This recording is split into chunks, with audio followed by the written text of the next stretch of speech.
Alrighty, welcome back to another Wisco Fanatics Wednesday. We are once again watching the end of a Wednesday afternoon game, so we're going to catch the end of this one as we start the show off. So hopefully the Brewers are going to end this game on a walk-off, and we can get some good vibes for the rest of the show, which I think will have good vibes anyways. But and the rest of the week. Touche, especially with the Brewers having an off day tomorrow, so we have that as well. Yes. But we are back on another Wisco Fanatics Wednesday. So we have, seven Brewers games to talk about this week. We have a lot of Brewers games. The Brewers rebounded well after a rough series in LA to return from that series and to rebound the way that they did is very, very encouraging. Yes. Jake and I are still waiting for some of our pitchers and position players to finish this game out so we can finish our power pair notes.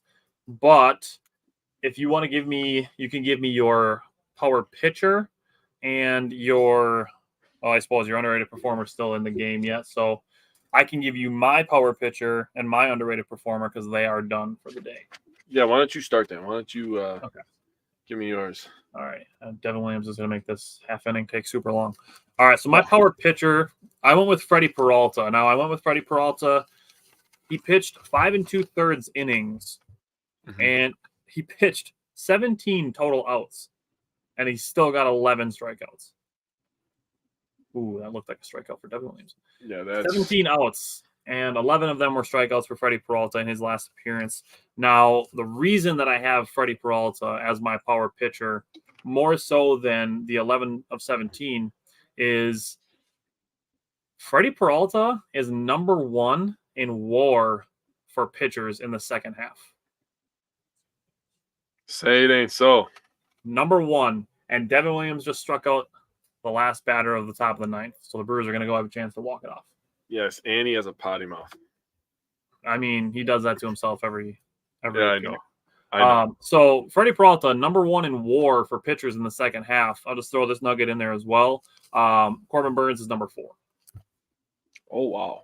So Brewers have 2 top 5 WAR pitchers for the second half of the MLB season so far. Wow. And we just got Woody back. That's all MLB. That's not just the National League. That's all MLB. That's incredible, actually. That's amazing for Freddie Peralta.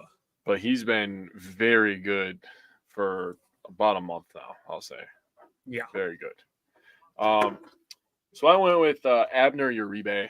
I just think this kid, he's got the stuff. We've been talking about him a lot. 3 games pitched for him, 1 hold, 2 1/3 innings total. He gave up 3 hits, 1 walk, 2 Ks, and 0 earned runs.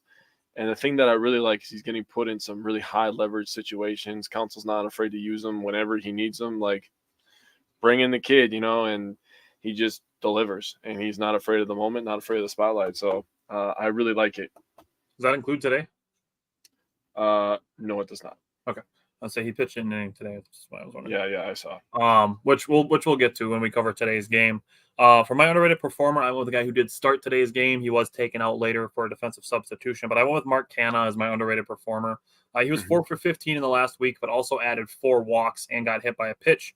Mark Canha, 9 RBI in his last 12 games.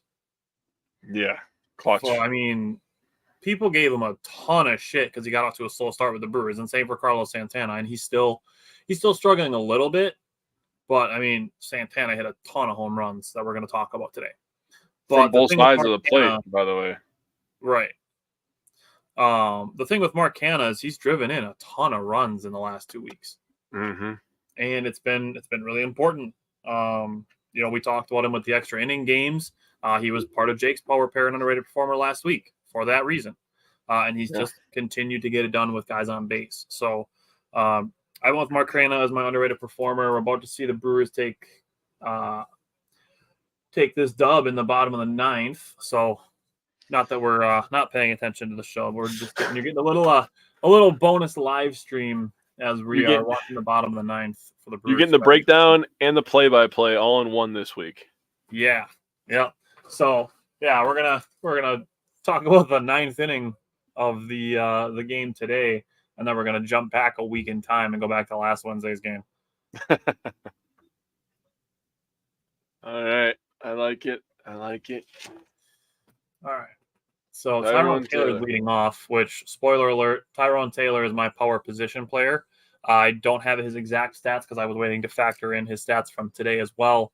But I will say part of the reason I have Tyrone Taylor in my power hitter position is, first of all, Hold stay on. there. Oh. Okay. Part of the reason I have Tyrone Taylor in my power position player this week, first of all, he plays good defense, which shouldn't need to be restated, but it does. He plays good defense. He's got a bunch of hits, and he was going into the final game with the Rangers. People are like, why is Sal Frelick not playing? And it's like, Tyrone Taylor is one of our hottest hitters. And some dude responded and be like, he's like 4 for his last 15 when they're all singles. I'm like, I don't care. He's getting hits. And then he's just ripping tons of extra base hits in the last couple days. And today he hit a game-tying home run, like a monstrous game-tying home run. But here's the thing with Tyrone Taylor.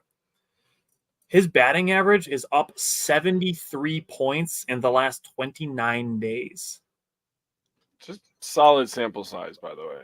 That's 29 days. I mean, he went from a 153 batting average to 226. And like I said to you before, he is getting into respectful area now where you're kind of like, it's a good hitter. Yeah. On if fire. he can continue that through the rest of the season, that would be huge, monstrous contribution from Tyrone Taylor. For a guy who I was pretty much completely done with coming into this season and through his injury stints, I was pretty much done with Tyrone Taylor. So I'm here to give him credit for producing in big ways and having an opportunity to win this game for the Brewers right now. He's battling up there. Duran's giving him 99. He's battling. I like it. Do you wanna spoil one of your guys while we're talking here, waiting for Tyrone Taylor to win this game? Yeah. Let me go back to it real quick. All right. I'll give everybody my UP. My underrated performer is William Contreras. I just think he's a little underrated this week because of people focusing on, guys like Tyrone Taylor's been on fire, and people having to have arguments about him for some reason. I don't know why. And then, Willie Adames, who's been really, really good this year. Not this year, this last week. He's the reason that I'm spoiled too of him, I guess.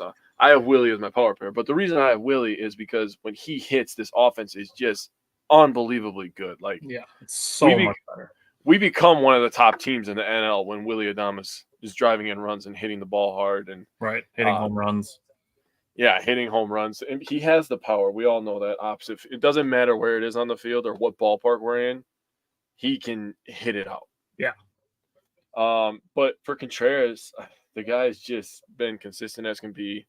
Both my guys, just like Taylor on your list, are guys that have big time home runs in this game today. So everybody having the clutch factor this year. Contreras was just outstanding again. Taylor. Oh, right, Adam. That was a good rip, too. 102. He hit 102 like 4 times that at bat. Jesus. Damn, that was a good at bat. That was a very solid at bat. Oh. Stint on the hands. It's all right. Turn on. Yelich time. All right, Yelly Bomb. Inside. There we go. It should not be physically possible for a human to throw 102. That's just. It's possible to throw faster. I know it is, but that's 102 isn't even the fastest pitch in today's game. I know. That's ridiculous. Did you see what the fastest pitch of today's game was? No, I didn't. In the top of the 7th, your power pitcher, Abner Uribe, threw a pitch at 103.3. I didn't have the game on. I was watching it on my ESPN app, paying attention. Would the Brewers have traded the Mets for Alonso? Well, they wanted it centered around like Sal Frelick, Tyler Black. Who was the other two? Quiro, maybe Jefferson Quiro. Yeah, Jefferson Quiro and There's one more. There's 4 names. Oh God. I've been reading so many freaking Badgers. And it wasn't all of them, by the way. There was just a deal. No. Yeah, one of them was going to be the centerpiece for the deal. And was it Mizorowski, maybe? It was Mizorowski, now that you say that. But Yelich drew a walk. You know, you're thinking about it. You're like, Sal Frelick's already up. The guy's playing elite defense. The guy is going to be a 300 hitter. He's never going to strike out. Yeah, we're just.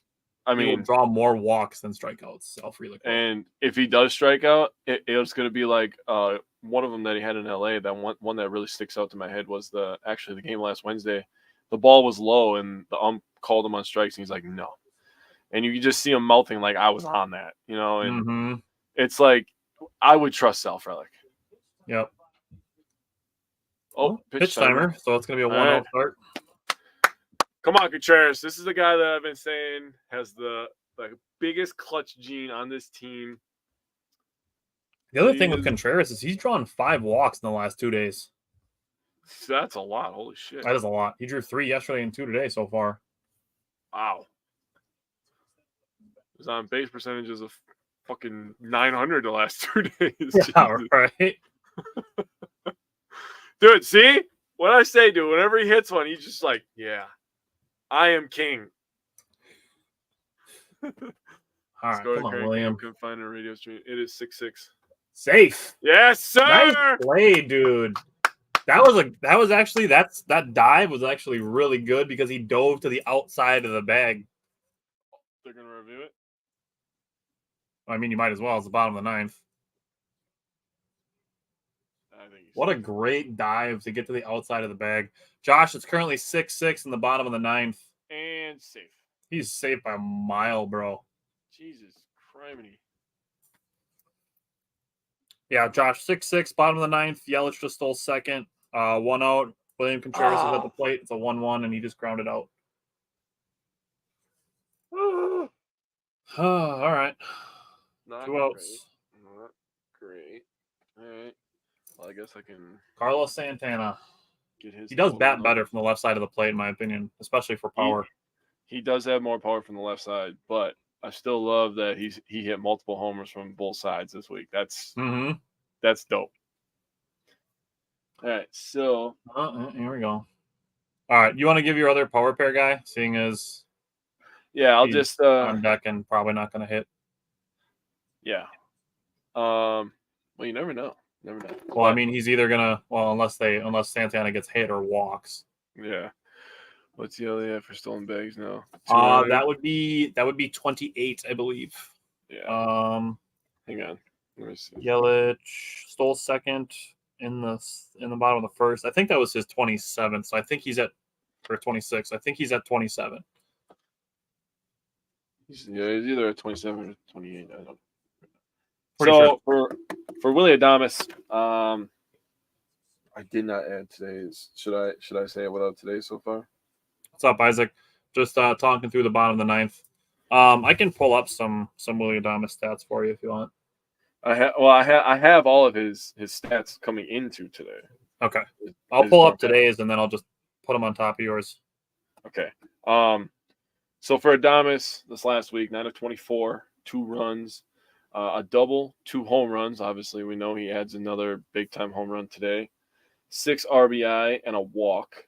That is a 375 batting average, a 423 on-base percentage, a 667 slugging percentage, and a 1.090 OPS. So when Willie Adames hits, his team scores a lot of runs, as you could tell from the Texas Rangers series, and now this series, we're scoring a ton of runs. People getting on base. We're flying around the bases, striking people out.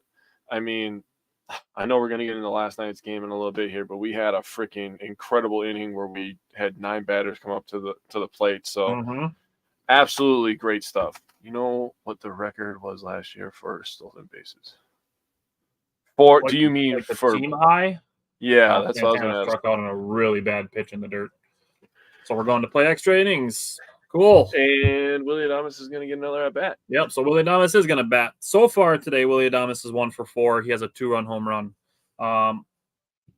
Willy Adames has raised his batting average in the last 10 games 9 points, which in August is a lot. I don't know who the team high in stolen bases was last year. I can see if I can pull it up. 2022 Brewers stats. So if you want, we can kind of speed through last Wednesday's Dodgers game while we're in between innings here. Wasn't a super exciting game. No, it wasn't. I mean, both Dodgers games weren't very crazy in my opinion. True. But a 3-hit game for the Brewers after having a 2-hit game the day before.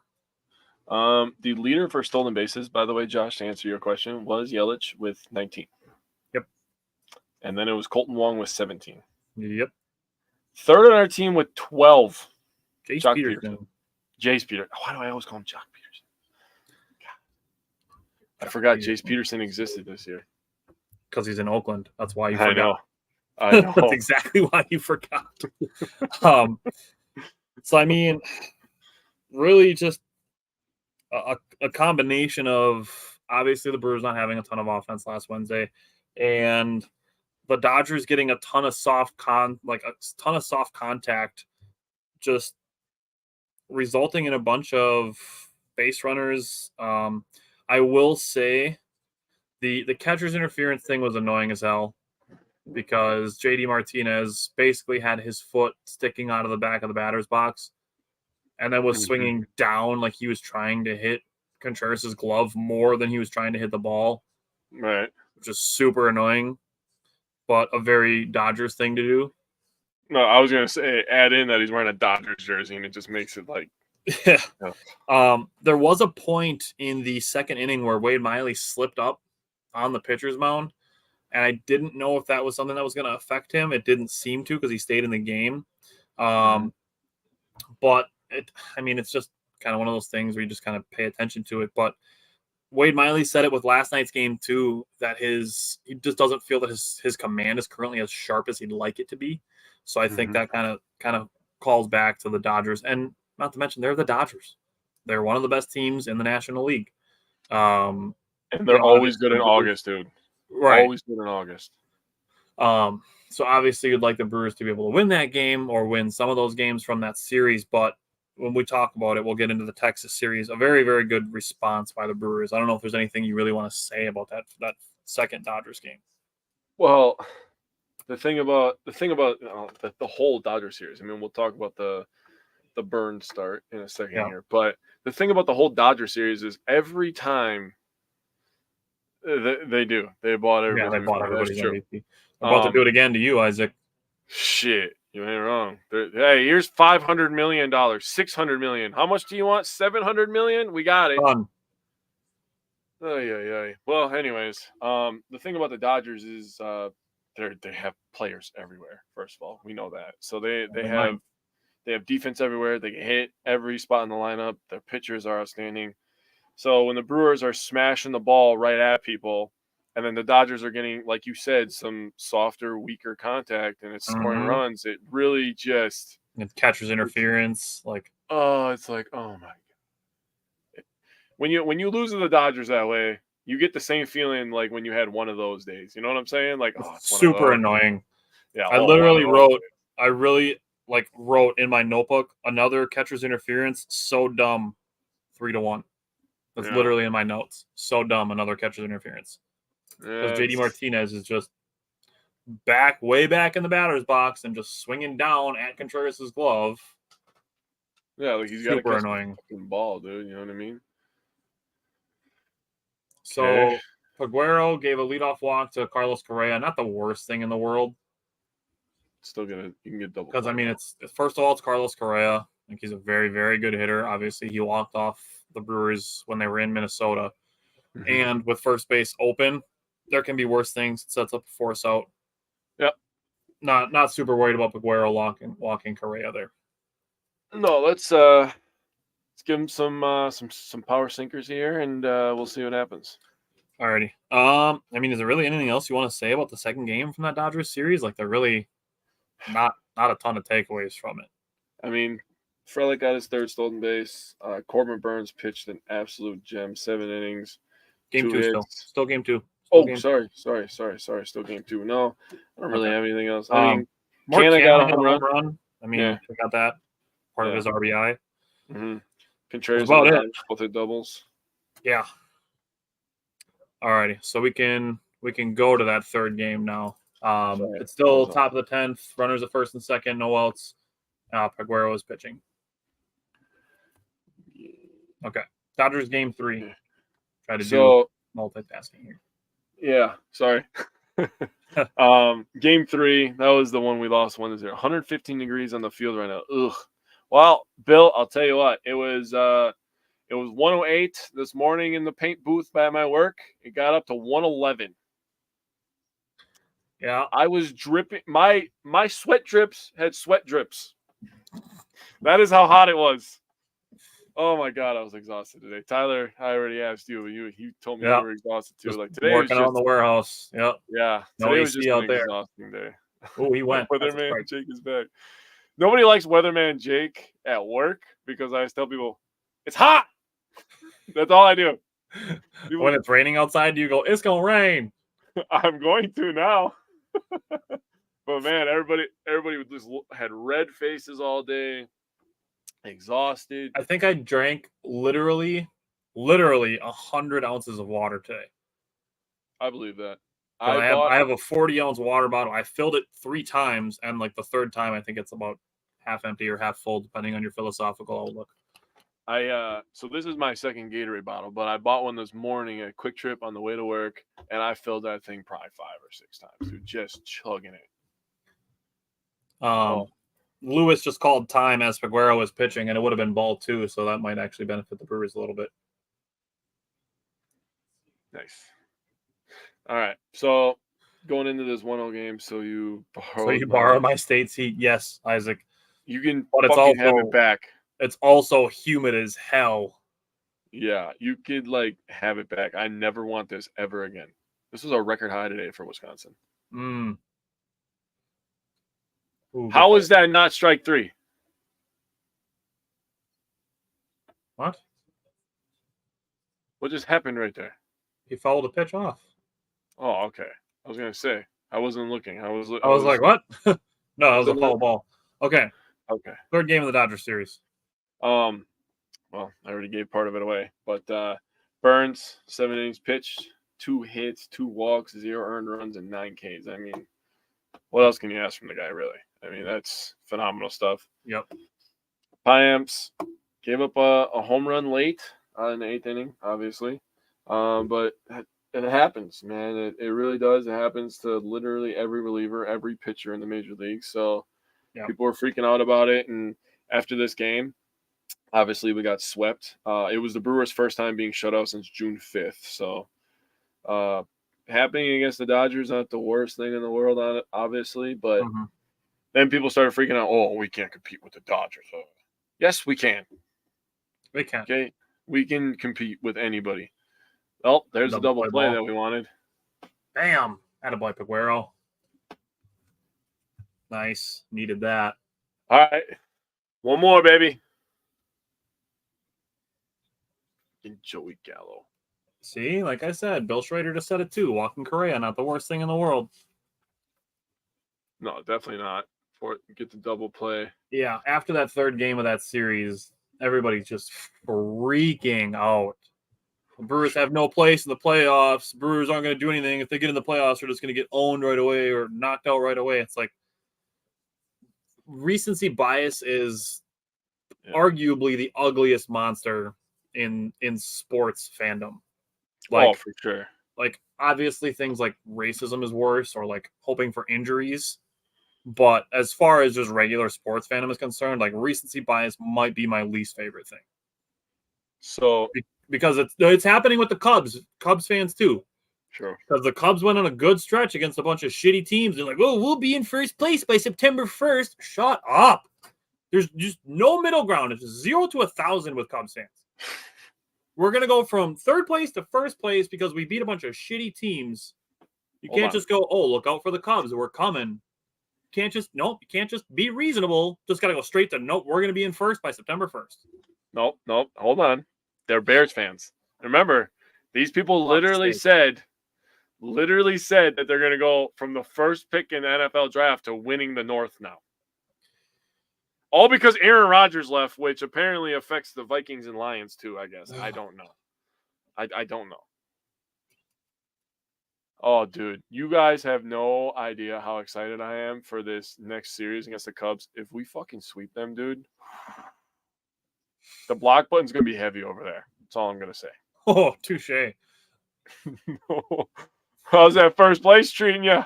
Yeah, bitch? First place September 1st, huh? How's that going for you? Dude, if we win today, say we keep our lead of 3.5 and we sweep them and it gets to 6.5, it's done. It's done. I don't want to like sound cocky or whatever, but like 16 of our last 28 against under 500 teams, a 6.5 game lead over the Cubs, who are probably going to end in second place because the Reds just forgot how to win baseball games. Yeah, Reds are flirting with 500. They are. They're probably going to end up. They're 4 games over right now. They play a doubleheader with Isaac's Angels today. Yeah, they're losing right now, I think. Like 2-0 or 3-0 last time I saw. Okay. Isaac, tell us the score of your game. Cubs fans, derp, if you move your team, you can't join our fan base. Oh, yeah, I heard that. Nobody wants to join the Cubs fan base. Damn sure not me. I have not had a single positive interaction with a Cubs fan. Do you know who said that? Yes, I know who said that. Isaac said the Angels are up 3-1. Oh. Yeah. Yes, I do know who said that, and it's super annoying, and he's part of the reason I would never become a Cubs fan. But even if the Brewers were to move, which they're not going to, like the Cubs would be the last team that I would cheer for. Dude, I literally hate Chicago. Like all Chicago sports. They're number one least. I would never go there. I've literally never had. I would cheer for the White Sox before I cheer for the Cubs. Oh, 100%. 100%.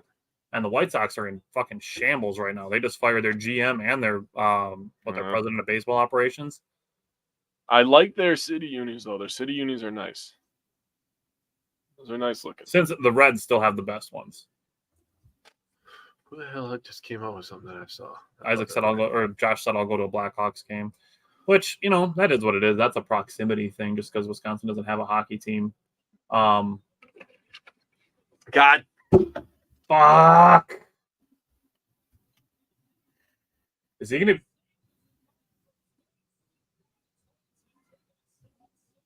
Oh, that's really annoying. Bill said I'd rather kiss my sister. Yeah, that's... Yeah, there's probably 6 teams I would cheer for before I cheer for the Cubs. There's literally 29 other teams I'd rather cheer for than the Cubs. That's fair.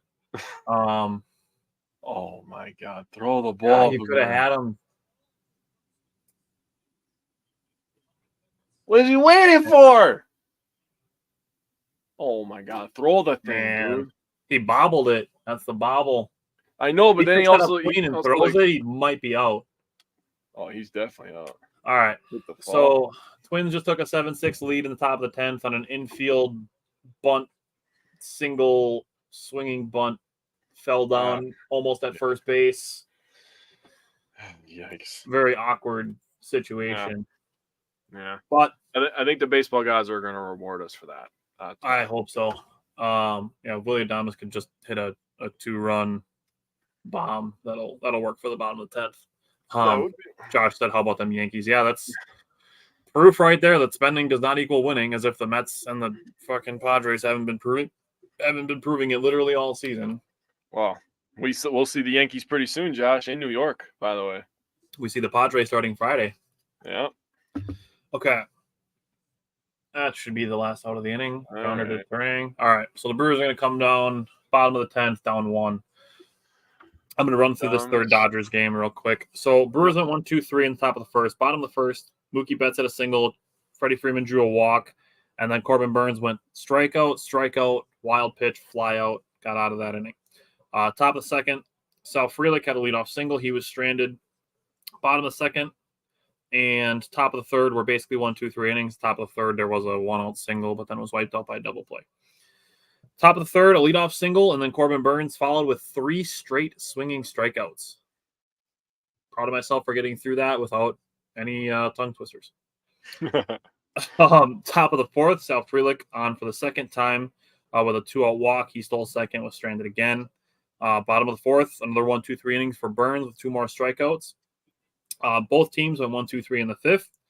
Top of the sixth was probably the Brewers' best chance to score runs. Tyrone Taylor had a leadoff single. Christian Yelich followed with another single that got Tyrone Taylor to third base.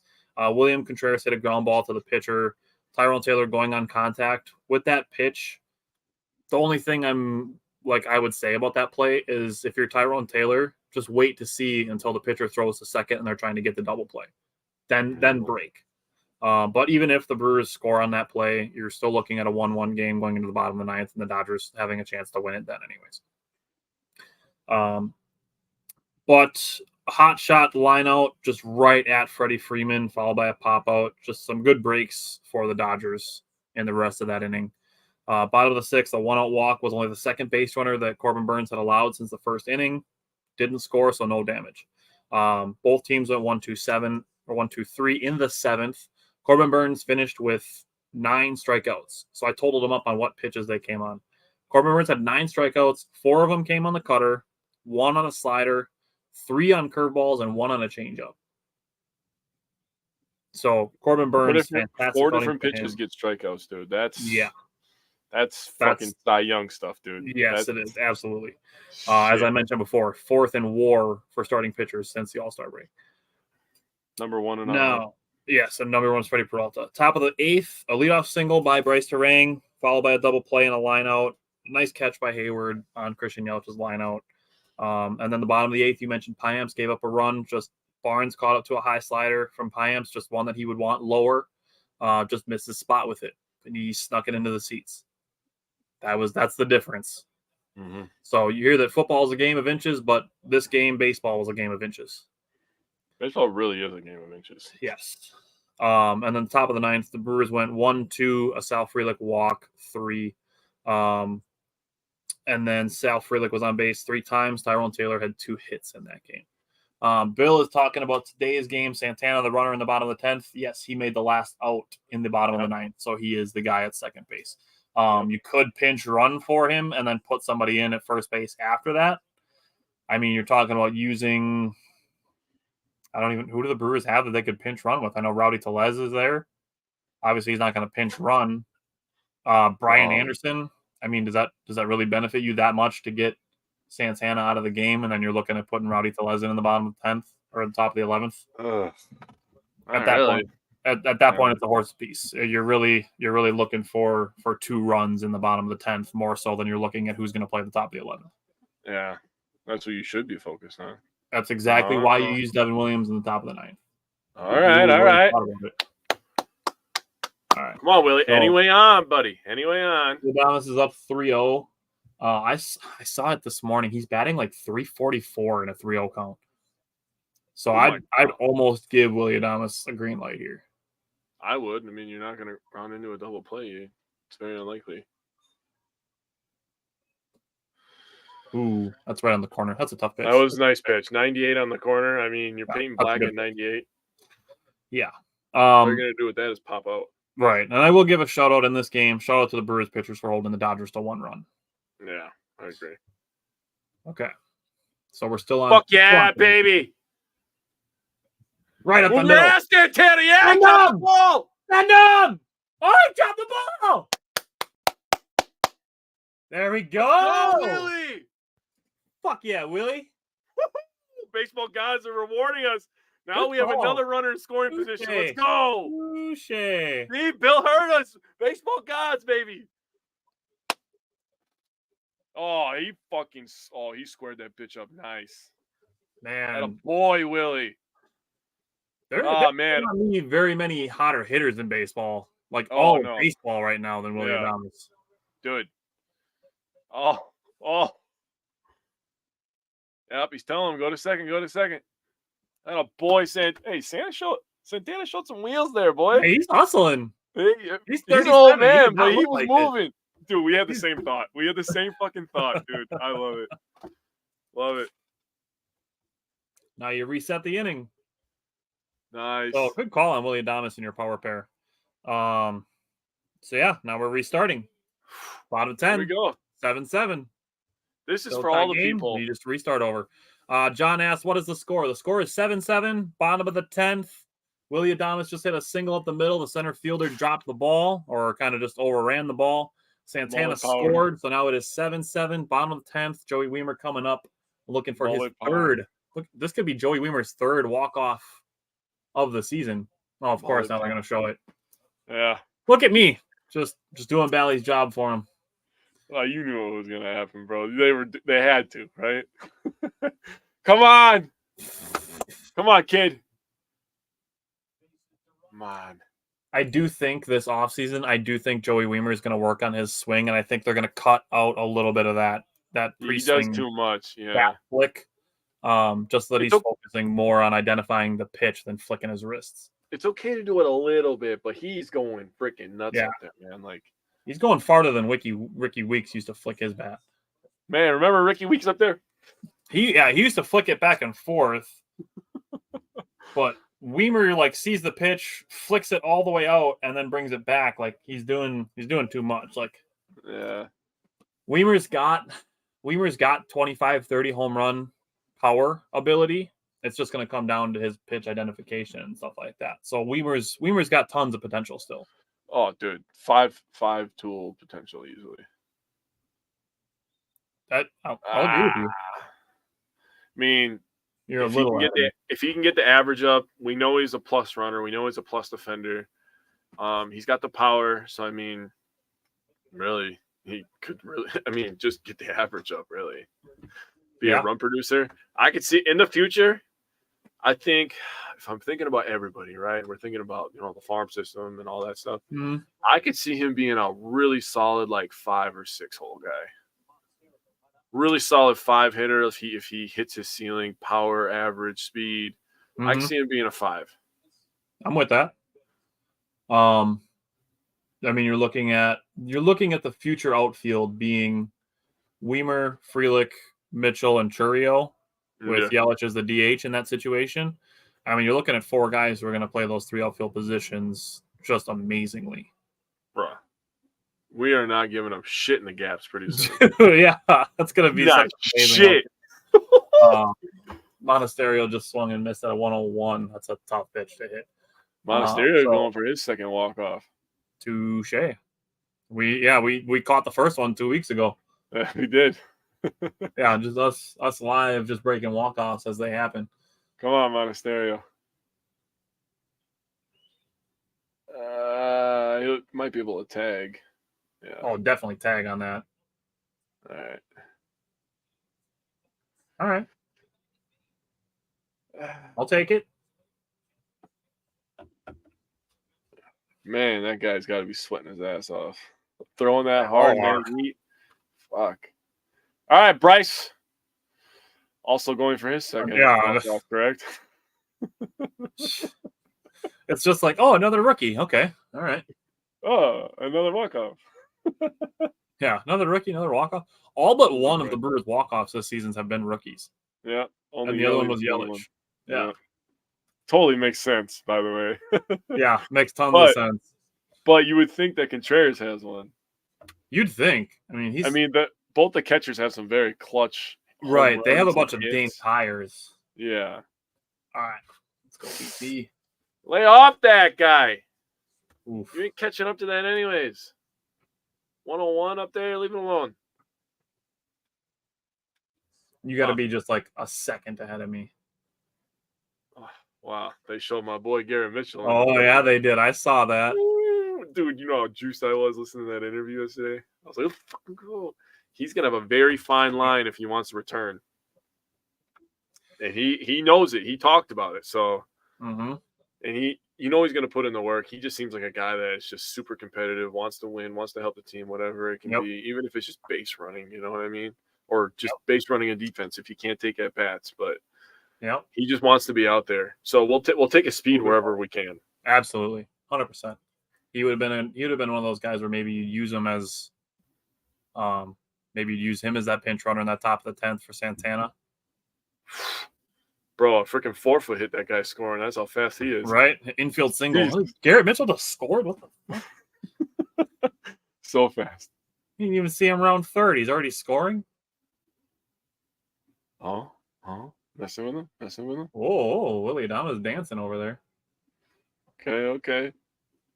Could you imagine if Willie Adames stole home for the win? I don't think the people on here need to see what I would do. I would flip. That'd be amazing. I mean, here's the baseball situation that people need to talk about. Him at third, a wild pitch may score him. Oh, a wild pitch definitely scores him. Well, I mean, unless it's depends like if in the dirt and like the catcher blocks it, but like if a pitch to the backstop, he's scoring. All right. Good eye. Yeah, I know. Bill, that's what I said before. I was like, God damn. Yeah, 101, 102. That's and he's over 20 pitches now. So I mean he's 30 pitches now. Oh, he's pumping them in there, man. So yeah, he is. He is Josh said I remember watching Morgan steal home to beat the Dodgers. That was amazing too. The Brewers season was supposedly ended by a guy stealing home. Yeah! Yes, Bryce! Safe! Woo! Another walk-off by a rookie. Wow.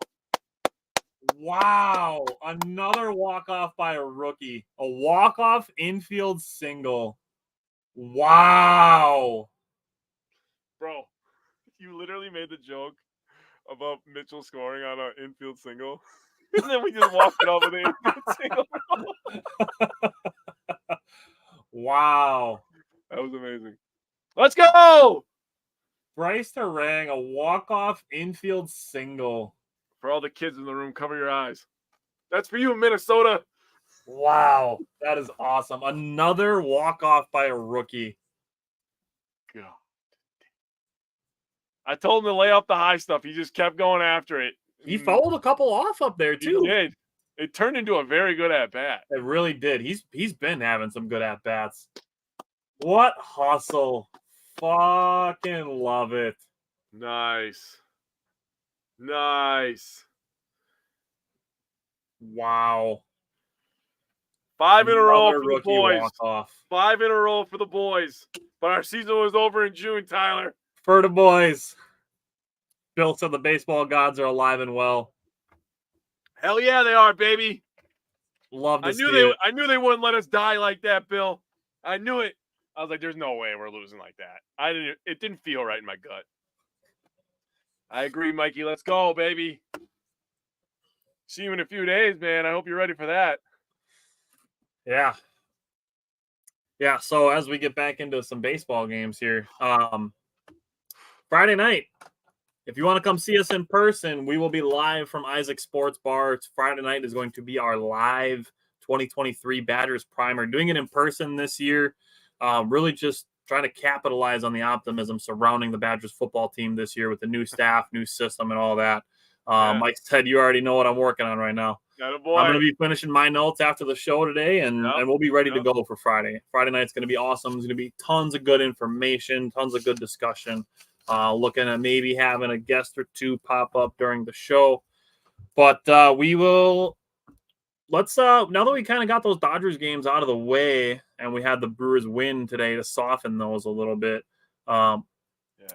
We can get into this Rangers series. So going from sweeping the White Sox to sweeping the Dodgers and then going into a series with the Rangers, it did feel a little bit like the season kind of hung in the balance going into this Texas series. Like we need to take at least one of these games. Yeah. We cannot get swept by the Rangers. Yeah. If we can take 2 out of 3, that'd be great. And then we'll come home and we'll regroup. Mm-hmm. So the Brewers started off with game 1. What stood out to you from game 1 of that Rangers series? Well, the offense was alive and well after what seemed was dead in LA.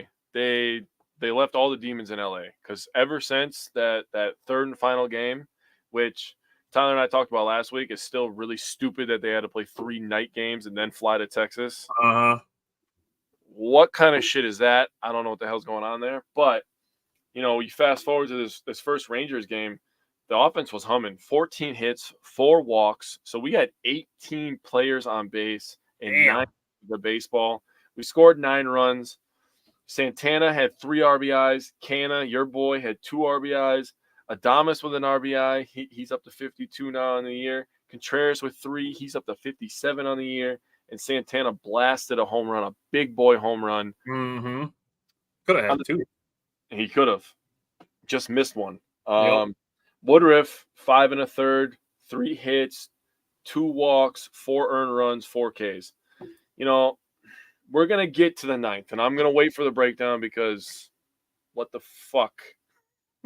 Yeah. What the actual fuck? But I do actually have some thoughts, some positive thoughts, and maybe some constructive criticism for Counsell. Not like I'm saying anything bad because he's been phenomenal this year, in my opinion, dealing with everything that's happened. But Uribe was good in this one. Peguero was really good. Milner, always good. Love Milner. I literally would be so sad if Hobie Milner left. Kind of like when Brent Suter left this year. Yeah. I would be really sad again if we lost a guy like Hobie Milner. He's tremendous. And his wife is always on the TV when they do like the stuff for the kids or the giveaways at the game. Brewers wives. Yep. Hobie and Milner's family just seems phenomenal. So I just want to keep them in Milwaukee because they just seem like good people, So he's like he's similar to like Pat Connaughton for the Bucks, where he's like a guy that people don't talk about, like how important he actually is. Yeah, I agree with that a lot, actually. Pat Connaughton's a great dude. He's exactly very down to earth. Doesn't act like he's better than anybody, but he can still jump 44 inches in the air. I mean, it is what it is. So, top of the first, Christian Yelich had a leadoff single. He was stranded. Bottom of the first, the Rangers did get a leadoff walk. He got him around to third base. He did not score.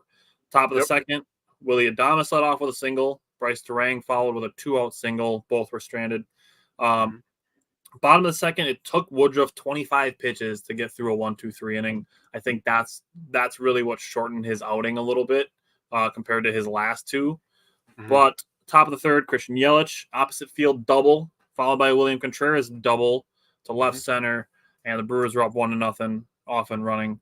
Mark Canna with a 2-0 double, the third double of the inning, made the game 2-0. Canna on a hit and run. Brewers running a little hit and run. I've seen them actually do it a handful of times in the last week, and it's kind of working for him a little bit. So scored on a Willie Adames single and made the game 3-0. Brandon Woodruff, bottom of the third inning, another 1-2-3 inning. This time 38 pitches. So Woodruff just racking up the pitches. You're looking at 63 pitches in 2 innings for Woodruff. That's a lot. Yikes. But no runs out of it. Top of the fourth, Bryce Terang led off with a walk. That's 3 out of 4 innings that the Brewers had the leadoff guy on base. Actually, sorry, that's all 4 innings. The Brewers had the leadoff guy on base. Next show is Friday, so I guess we'll see you Friday there. night. Yeah, be there in person, Bill. Yeah, that would be sick. Both teams at 1-2-3 in the 5th. 13 pitches only for Woodruff in the 5th inning. So definitely needed that. Top of the 6th, South Frelick pinch hitting for Joey Weimer, had a super deep fly out. Bryce Terang had a 2-out single, stole second. He was stranded. Leadoff walk in the bottom of the 6th, and then a fly out. Woodruff was done at 92 pitches. Elvis Peguero came in, a single, allowed the go-ahead run in, made the game 4-3. Got to second, and then got to third on a wild pitch, and that was it. Top of the 7th, Christian Yelich led off with a walk. William Contreras hit a short fly ball into right field. And then Santana followed with a 3-run home run. Big home run. Willie Adames got his 3rd hit after that. Bottom of the 7th, your power pitcher of the week, Abner Uribe, came in and got a 1-out single, got a double play to end the 7th. Just for a guy like Abner Uribe to be a power pitcher, a strikeout guy, for him to come in a situation like that and be able to get a double play to get out of an inning, similar to what Elvis Peguero did today, having the leadoff walk to Correa and then getting that ground ball to get that double play to get 2 outs quickly. That's a big maturity thing, in my opinion, is being a guy who's like known for strikeouts, but being able to get a ground ball when you absolutely need one. So credit to Abner Uribe for that. Top of the 8th, Bryce Terang had a 1-out single. He was 3 for 3 up to this point in the game. Tyrone Taylor followed with a double. Christian Yelich followed with an intentional walk. And then William Contreras, a 2-run single to center to make the game 8-4. Imagine intentionally walking Christian Yelich to get to William Contreras. Dude, we were literally talking about that because we were watching it together because we were doing our draft. Right. Remember that? So, And we were just like, why are you trying to get to William Contreras on purpose? Yeah, that doesn't make sense. Like, I get that first base was open and you're looking at Christian Yelich, who's a very good hitter, but I mean, you're looking at the Brewers' number 1 and number 2 guys. I mean, I guess you're just thinking you don't have to face William Contreras in the next inning, but I'd rather face him with nobody on base leading off an inning than facing him with guys on base and then having him hit a 2-run single to put the game further out of reach. Yeah, I don't understand that decision either. I mean, you're giving yourself a force out. I get it, but I don't know. I would play also forcing yourself to deal with one of the Brewers' best hitters with runners in scoring position. Agreed. Santana followed with a walk, and then Mark Canha, good hustle to beat out a double play because it was a fielder's choice that did score a run that made the game 9-4. Bottom of the 8th, a 9-pitch, 1-2-3 inning for Hobie Milner. Brewers went 1-2-3 in the top of the 9th, and then the bottom of the 9th, Andrew Chafin came in, gave up a leadoff walk and a double, made the game 9-5. All right, whatever, regroup, start over. Made the game 9-5 on a ground out. And then another double made the game 9-6, and Devin Williams is in. I get that you go with Chafin in this situation because you're playing with a 5-run lead. I literally saw people saying, "Why don't you just bring in Devin Williams at the beginning of the inning?" I actually agree with that. Here's why. I do not agree with that at all. Here's why. Hold on. He didn't pitch for a couple days. It would have been 4 days. Okay, but you need to pitch every 4 or 5 days as a closer. You need to stay sharp on your tools. So that is my constructive criticism is every once in a while, it's okay to use them in these situations. I think so. I think that they should have brought, because look at Williams when he came in, man. He looked rusty. He was not as sharp as he usually is. If it was, say, the 3rd game of the series and not the 1st game, then I would agree with you. Yeah, but he could pitch 3 days in a row. He just had 4 days off, right? He's pitched 3 days. You're pushing it with 3 days in a row. He's pitched 3 days in a row this year before. Once. He's still done it. I'm just saying. That's not an envelope that I want to push if I don't have to. I mean, I get it. I'm not trying to do that either. But and again, we're in a situation where this is the first game of a series against a really good team. If this was the first game of a series against the Royals and you're planning on winning games where you're not in save situations, I could see it. But you're in the first game of a series with the Rangers. Like, these games are going to be close. That's fair. I mean, they weren't really close. Right. But I mean, like, you're expecting these games to be close because the Rangers can put up a bunch of runs at any time, like they did in this game. Right. And they put up a lot of runs in a hurry. In a hurry. Absolutely. This game got real scary. So, a wild pitch got the runner to third with 1 out. Did get a ground out, made the game 9-8. Let the tying run get too close. But Andre Monasterio made a nice play on the ground out to keep that ball from getting through the infield. And then Seager flies out to the deepest part of center field to end this game, and collectively we were all able to exhale. And it was actually a nice catch by Frelick out there too. Yep, so Frelick, yeah, nice catch. So he had to jump for it because he is 5'9". Yeah. So real quick before we move on, we had 3 players with 3 hits: Turang, Adames, and Contreras. We had 1 player with 2 hits, Yelly, and we had 3 players with 1 hit: Canha, Santana, and Taylor. So 7 players got a hit in this game. So the offense was just like a factory line, one after another. Yeah, the difference between center fielders when you're looking at Sal Frelick out there versus Joey Weimer is 7 inches. That's quite a bit. Looks a little bit different. Yeah, it does. All right, let's go to game 2. This was the game that Freddie Peralta started. Rowdy Tellez back to this game, back to the team for this game. Top of the first inning, Carlos Santana makes it back-to-back days with a home run. Started out with a 2-out solo shot. That was his 4th home run in the last 6 games. So took him a little while to get going, and he still had some unlucky at-bats, which we'll talk about. But he's hitting dingers.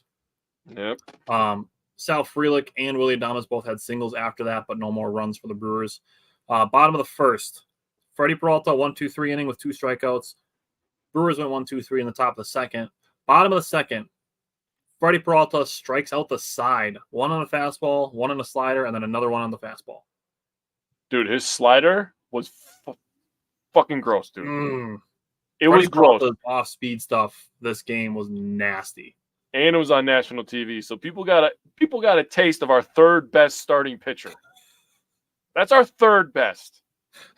Just struck out 11 guys in 5 2/3. No big deal. I guess one of the best offenses in baseball. So I mean, whatever. Oh man, that's nasty. Top of the third, Santana drew a 2-out walk.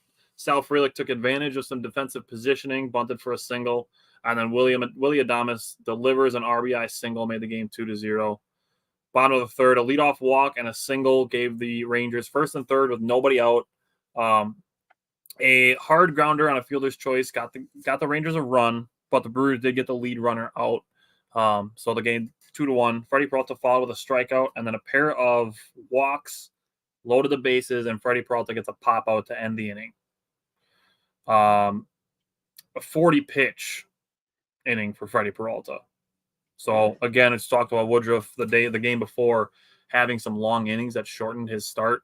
It's the same thing for Freddie Peralta this game. A 40-pitch inning is going to take him from 6 2/3 to 5 2/3. Yep. Could be 7 if he gets out of there quicker, you know? Right. Touche. Top of the fourth, Tyrone Taylor had a 2-out single. That was the Brewers' 6th 2-out base runner so far in this game. And I have the total for the series. So after we talk about the 3rd game, I'll tell you how many 2-out base runners the Brewers had. A lot. Spoiler alert, it's a lot. Yeah. Bottom of the fourth, Freddie Peralta got a looking strikeout, gave up a single, and then got a pop out and another strikeout looking 97 miles an hour on the corner. Just Freddie Peralta just absolutely dealing in this game. Just dealing strikeouts. With the gas, boy. Dude, like I got a graphic idea for Freddie Peralta that I'm gonna save the details for, but it's gonna be funny. Okay. Bottom of the fifth, Freddie Peralta got another strikeout looking on the fastball, got a ground out, and then a swinging strikeout on a curveball. Top of the sixth, Willie Adames put the Brewers ahead with a leadoff solo shot on a 3-2 count. Canna came in to pinch hit, ripped a double to left center field right away. Monasterio followed with a single that made the game 4-1. Bottom of the sixth, a leadoff single, a strikeout by Freddie Peralta, his 11th, and then a pop-up, and Freddie Peralta's day was done at 109 pitches. Yep, new season high. Yeah, so Freddie Peralta getting that little bit of a longer leash, he's really earned it, the longer leash to go over 100 pitches and not be pulled, like closer to the 90 to 95 range. Well, on top of that, like you said, after the Dodgers series, the season was kind of felt like it was in, teetering a little shaky. And then you got to think about how many starts these guys really have left in this year. So you got to give them a little bit longer leash, especially when their guys love Freddie's, talent level, Burns, Woody. I mean, Woody, obviously, you're going to still have to be cautious with because he just came back not that long ago. But, restarts. You get into, mid-late September, and he says he feels like he's in mid-season form. You let him throw 100 pitches. Yep. So Milner came in, gets a ground out to end the 6th inning. Top of the 7th, William Contreras hits a blooper into right field, hustles in to make it a double. Santana follows with a double, makes the game 5-1. Weimer was pinch hitting, had a deep fly out, similar to the fly out that Seager had the day before to end the game. Santana did get to 3rd on it. Willie Adames drew a walk, and that was it for the Brewers in the top of the 7th. Bottom of the 7th, a leadoff walk, no damage, back-to-back strikeouts for Milner. Uribe came in and struck out Simeon, who actually at the time was 2nd in the AL in hits. He's 3rd now because Julio Rodriguez is on an absolute tear. But yeah, he just decided to get 4 hits every fucking day. What the hell is that? 17 hits in 4 games for Julio Rodriguez is uncalled for. That's really dumb. That's like stupid dumb good. Yeah. But at the time, Simeon was number 2. Even now, he's number 3 in the American League in hits, and came in for a rookie and just came in and struck him out.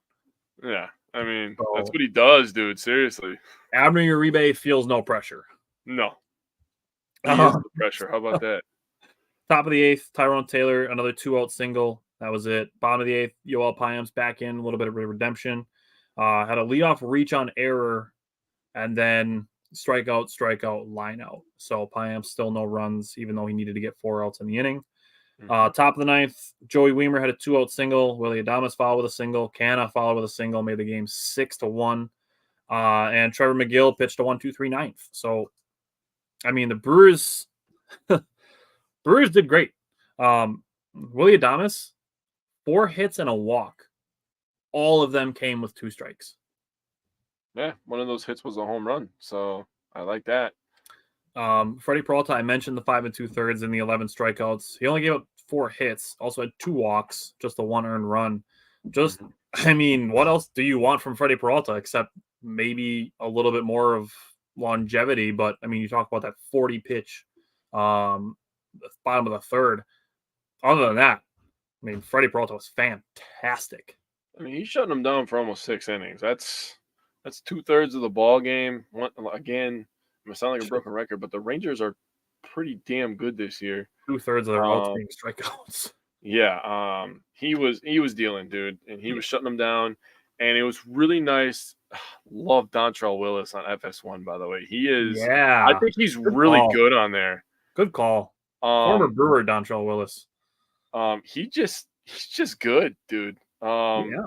He just sounds smart. He brings good energy. Yeah. He's not over the top with it where it seems like he's trying. I just think that he's good at his job, and it was good really nice. He's really impartial too. Yeah, it was nice to listen to him talk good about the Brewers and Peralta for a little while, man. And yeah, good call. Really putting some perspective for some of the fans that think what they know what they're talking about, or they're trolling. It's like, I don't want to have that conversation. Trolling is just a waste of everybody's time. It's so stupid, so stupid. And like I said, similarly about trash talk, but like I said last week, it's just like it's a waste of time, waste of energy, and it's like people always use it as a crutch for when they don't know something. Oh, I was just trolling. Like, listen, man, at this point, I just think you're stupid, so I'm just gonna go with that. Yep, it's gonna be the default. Yeah. So Dontrell Willis was fantastic. The thing that really stuck out to me, I guess, was all the 2-out success, and I was a little upset at you for taking my thunder in this one because I was ready for this one. But no, Santana was fantastic. He had a double and a home run in this game. His home run, obviously, you said came with 2 outs. Canna delivered with 2 outs, and Adames delivered with 2 outs and also had a home run. He was on base a bunch. This is the series where Adames, I don't know what it was, but the Texas heat, or I don't know. You know, they say everything's bigger in Texas, so maybe the baseball started looking bigger to Willie Adames in Texas. I'm not really sure, right. But I'm with that. That's what happened. Adding into the doubles, I already said Santana. He got his 26th. Canna got his 20th, and Contreras got his 29th double of the season. So nice. The Brewers' offense again just hitting, and we were talking about it on Friday, and I forgot to bring it up, but the field looked like it played fast, man. Dude, it looked like they're playing on sand or like just watery grass. Like, it was weird. Yeah, because when it hits the outfield, you see all this stuff like fly up in the air. Of whatever that is. You're like, what in the hell? I should have Googled that, man, and looked up what's on their field. I should have asked Vinny Rotino is what I should have done. Yeah, that's true. But that field plays fast, and it was playing to the Brewers' hand. I'll say that. Yeah. I gotta go first once in a while when we get some of these games. No, that's fine. That's fine. All right, I'll go back to you for game 3. You go first for game 3. What stood out to you from that game? Oh, another Adrian Hauser, just 5 innings of shut the hell up because you guys don't know what you're talking about, baseball. So just tremendous stuff. Again, we talked about this how many times. You were the first one to bring it up, but Adrian Hauser, 5 innings, 6 hits. People are going to look at that 6 hits and be like, he gives us so many hits. That's literally his game. Like, yes, literally his game. The ball is going to be put in play against him. He pitches for contact. Yeah. So he gives up the 6 hits. He only has the 1 walk. He's been really, really good with his command this year. So I want to give him credit for that. 1 earned run, and 7 Ks. When the hell did he become a strikeout pitcher? Dude, I don't know. Like, I'm trying to talk the about Braves. Let's fuck like the Braves. That's how he became a strikeout pitcher. He had 10 Ks against the Braves, and then he goes on the road against the Rangers. Just like, I'm gonna strike 7 of you out. I'm just gonna 17 strikeouts in 2 outings against the Braves and the Rangers. And you know what? He actually had his outing against the Dodgers kind of got overlooked because of the big inning that happened, but he was freaking painting corners in that one too, dude. Mm-hmm. The first 3 innings, I think he was no hit. Yeah, he was painting corners with that sinker, dude. Yeah, 1, 2, he 3, was on the 1, pitch 2, ninja. 3. 1, 2, 3. Yeah, 9 up, 9 down for the first 3 innings of that Dodgers game last Wednesday. Yeah, that game last Wednesday was boring the first 3 innings, and I tried to stay up to watch it, and it felt like it was midnight at 9 o'clock, so I was so goddamn tired. But fast forward here, Santana, Yelly, Taylor, he had a 2-run double. Adames and Tellez all get RBIs in this game. I talked to you about Taylor's double, his 7th of the year. Yelly got his 29th double of the year, and Taylor got his first triple of the year. So as soon as you're done with your breakdown, I'm going to go over a little breakdown of the Brewers offense versus the Dodgers and the Brewers offense in 3 games against the Rangers. Jack said, as a Brewers fan, I don't think we'll win any games between August 28th and the 30th. So you're looking at the Cubs series? You don't think we're winning any games against the Cubs? You think we're going to get swept? I'm gonna strongly disagree. I mean, do you want to bet right now? Because, like, I'm, like, down to bet. Oh, Reds are up 4-3. They'll blow it. Don't worry. Come on, Isaac. They have a shitty bullpen. Although, last time I talked to you, we were talking about your bullpen, and it was kind of poopy. Okay. All right. So I will say, listening to you kind of break some of these games down and bring up the totals, the Brewers don't hit a lot of home runs, but it feels like they hit a shit ton of doubles. They hit a lot of doubles, dude. We get hard contact. I'd be interested to see where the Brewers rank for home runs and doubles. I know home runs are in the bottom half, but I'd be interested to see where they are for doubles. I'll see if I can find it while you break it down here. So we get to Rangers game 3. Brewers are already up 2-0 in the series, and we're lining up Max Scherzer versus Adrian Hauser. So it's like, all right, what are we going to get from this game? Adrian Hauser outperforming Max Scherzer is what we got. And credit to the Brewers hitters for this game. So top of the first, the Brewers went 1-2-3. Bottom of the first, the Rangers got 2 up the middle singles with 1 out, and then a fly out and a pop out. So good work by Adrian Hauser to get through that inning. Top of the second, Rowdy Tellez drew a 1-out walk. That was it. Bottom of the second, Adrian Hauser gets a strikeout, a walk, and then a strikeout and a strikeout. Just Adrian Hauser striking out the side with a walk in the middle. That's weird, but I'll take it every time. Top of the third, Tyrone Taylor had a 1-out walk. Christian Yelich followed with a single. Ocana walk, loaded the bases. Santana struck out. Willie Adames got hit by a pitch for a 1-0 lead for the Brewers. Now, this is really weird. Max Scherzer's been in the league for what, like 10, 12 years? Fucking 100 years, it seems like, but yeah. That was the first time Max Scherzer has hit a batter with the bases loaded in his career. What? That's actually pretty crazy. That's, baseball, right? That's pretty crazy, actually. That's just a weird thing, but if it can happen, it'll happen in a baseball game at some point. That is true. Followed it up. Rowdy Tellez drew another walk, made the game 2-0. Andre Monasterio, a really, really good at-bat against Scherzer. Andre Monasterio did pop up, but I don't remember how many pitches were in that at-bat. But Max Scherzer threw 42 pitches in the top of the third inning. Yeah, he looked gassed, dude. Yeah, and he was pissed, too. Well, at himself, but I cannot believe that they left him in there, dude. Well, the Brewers rattled Max Scherzer with that inning. Even though they only scored 2 runs, Max Scherzer was rattled by that inning. Oh, yeah. And he's a guy where, like, you're not going to get him, like nervous, frantic, but if you can get him pissed off, like, you can get him to tilt. Yeah, I agree. So, bottom of the third, Seager hit a solo shot with 1 out, made the game 2-1. A double on the left field line, and then a pop up and a ground out ended the third. Top of the fourth, Bryce Terang, another nice at bat. His plate discipline has massively improved. Isaac, yes, that is the game he yelled at the ump over a call. But Bryce Terang, his plate discipline since coming back from AAA has been very, very, very good. Yes, it has. He did fly out, but it was an 11-pitch at bat for Bryce Terang against Max Scherzer. Tyrone Taylor followed with a double. Christian Yelich followed with another double, made the game 3-1. Scherzer up to 99 pitches and out of the game in the 4th inning. Max Scherzer went 3 1/3 innings, and the Brewers chased him. You're talking about the Brewers not swinging at the first pitch a lot, which is something we have talked about. Mm-hmm. But if you can chase Max Scherzer out of a game after 3 1/3 innings, do that. Yeah, I mean, it works in your favor. it did.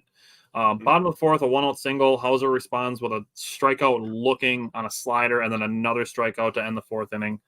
Top of the 5th, Rowdy Tellez drew his 3rd walk of the game and was stranded. Bottom of the 5th, a leadoff single, a great catch by Canna on a Seager hit to the gap, and then Hauser's 7th strikeout and a lineout combined for a scoreless 5th. Hauser was done at 82 pitches. Now, this is a situation where you might be saying, you're pulling Hauser too early. He's only pitched 5 innings. He's only at 82 pitches. Why are you pulling Hauser now? First thing, Brewers head off Monday. You can afford to use the bullpen a little extra. And it's just, when you're going against a team like the Rangers, if you don't have to use your starter the 3rd time through the order, you don't want to have to. Especially one of the back end guys like Hauser. If it's Corbin Burns, Brandon Woodruff, Freddie Peralta, you're much more willing to let them do that 3rd time through the order. But if it's Wade Miley or Adrian Hauser, those are the guys you usually want to pull through the 2nd time of the order. So Adrian Hauser gave you 5 innings of 1-run ball. You take the ball from him, you say thank you, and you turn it over to the bullpen. True. Top of the 6th, Victor Caratini reached on an error. It was a hard hit ball. I actually thought it might get ruled as a single, but Tyrone Taylor followed a smoked ball to left center, the deepest part of the ballpark for a flyout. Mm-hmm. Bottom of 6th, Trevor McGill. So he pitched the 9th of a 5-run game the day before, and now pitching in the 6th in this game. And he strikeout, pop out, and a ground out. Andre Monasterio made a nice backhanded play to end the 6th inning. Top of the 7th, Mark Canha drew a leadoff walk. Willie Adames hit a hot grounder at the 3rd baseman, reached on the error. Those two were stranded. Bottom of the 7th, leadoff single and a pop out for McGill, and then Elvis Guerrero came in, struck out Simeon, ended the inning. Top of the 8th, Victor Caratini led off a single. Bryce Terang followed with a single, and then Tyrone Taylor ripped that triple that you brought up, made the game 5-1. Santana followed with a single, made the game 6-1. The Brewers put 3 runs on the Rangers closer, Will Smith. That's former Brewer Will Smith, who was pretty good for the Brewers, and he was here. Bottom of the 8th, a leadoff walk, and then 1-2-3. And then bottom of the 9th, a leadoff infield single and an error. Had a man on second base, and then ground out, made the game 6-2. Another error and a walk, and then Devin Williams had to come in again. Christian Yelich made a sliding catch to end the game. Now, handful of things from this game.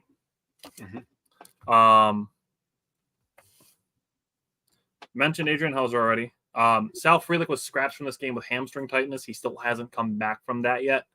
He did have an MRI today. They did say he's day-to-day, so not anything super worrying about Sal Frelick.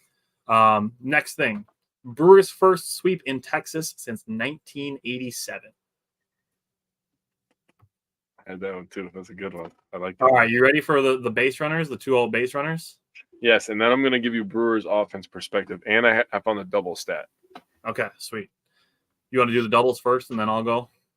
Yeah, so I got 2 things for the doubles. First, I wanted to see total. So they're actually 14th in the NL in doubles, most doubles, which is shocking. But 14th in the NL? Yeah, 14th out of 15. So they're second least. Weird. But then I looked it up since the All-Star break. we're 15th. So we're middle of the road. We're improving. We're hitting for more power, more people on base. So that's 15th in all of baseball since the all of baseball. That one's 15th, all of baseball. So that one, it feels like a little bit more respectable. I could look it up, and I mean, any offensive stat, if the Brewers are in the middle of the pack, they're doing good enough to win baseball games. Clearly, because they're winning baseball games. So let me. You go over your stat, and I'll count. Okay. Well, I want to get your reaction to this stat because it's a very interesting stat, if I say so myself. Okay, I'm ready. Okay. 3 games against the Rangers. The Brewers had 16 2-out base runners. Damn, that's actually a lot. It's a lot. Holy shit. 16 2-out base runners in 3 games. That's frustrating for the Rangers, dude. Bro, I'd be pissed if I was any of their pitchers. And then you're wondering why these and that's the thing. We were joking around the baseball gods, right? But when you piss off the baseball guys by not getting the third out when you should, giving up a walk or a stupid little flare hit, those are the ones that always score for some reason. And why is that? Everybody looks at strikeouts and home runs, and I get it. Those are the cool highlights, but no, those are the ones that come and they really bite you in the ass. That's how you get swept. True. At home. Isaac said, story of the Angels' life. I mean, you want to talk about the baseball gods. I mean, the Brewers got their 4th consecutive win last night against the Twins. Do you know what last night also was? What was that? It's the Brewers' 69th win of the season. It was. So hold on. Before we go, I want to give a little perspective here. All right. So the Brewers in 3 games versus the NL West leading Dodgers, right? Dodgers are pretty good. They had 3 runs, 10 hits. They were 0 for 10 with runners in scoring position, and they only had 6 walks as a team. It's not great. That's rough. I'd like to have all the things in one game. Yeah, right. 3 games versus the AL West leading Rangers, 21 runs, 36 hits, 13 for 31 runners in scoring position, and 13 walks. Damn. And then you add in your stat of 16 to yeah. We whooped their ass. Oh. We whooped their ass, dude. Seriously. I mean, at that point, like, if that series doesn't prove that you can hang with the best in baseball just for a series, I don't really know what does. Okay, and then on top of that, if that doesn't prove that, like, just get me into the playoffs and you got a goddamn chance, hello. And I was talking to some dude today, and he was like, "Oh, we can't compete with the Dodgers and the Braves," and I'm like, "Yes, we can." And he's like, "No, we can't." I'm like, "Dude, we literally just beat the shit out of the Rangers," and he was like, "They're not in the NL." I'm like, "That doesn't matter. They're one of the best teams in baseball." Yeah, and we were in their house.